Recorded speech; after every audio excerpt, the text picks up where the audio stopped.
على الفلاح لا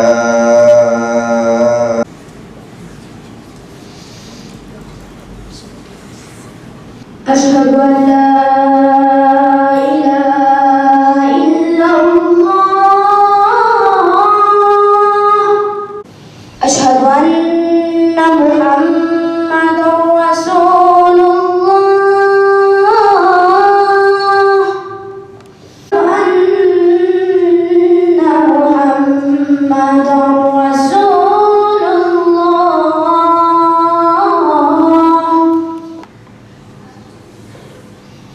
حي على الفلاح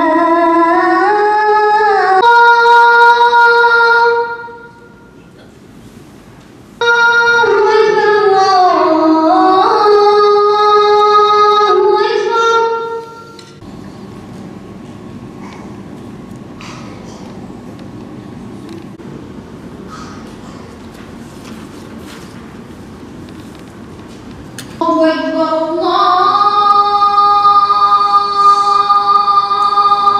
أكبر أشهد أن محمدًا رسول الله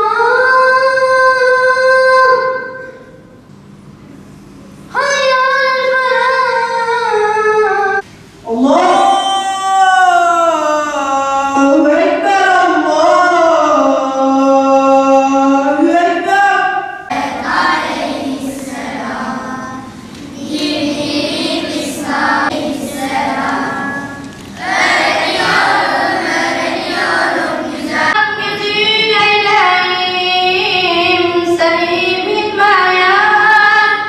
Ezan yarışmasına katıldım ve çalıştım orada.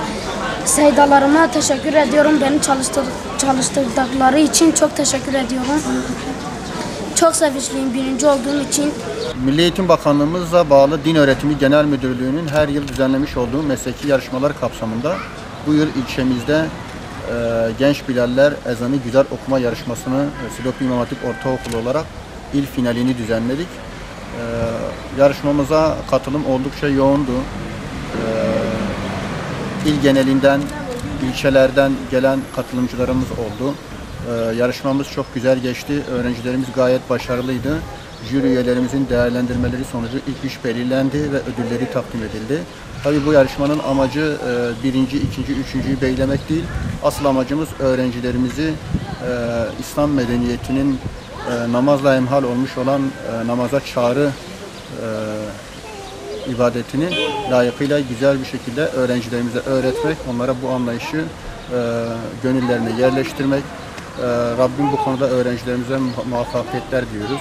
Yine bu konuda emeği geçen ilçe müftülüğümüz oldu. Kur'an kurslarımızda görevli olan Kur'an kursu öğretici arkadaşlarımız oldu.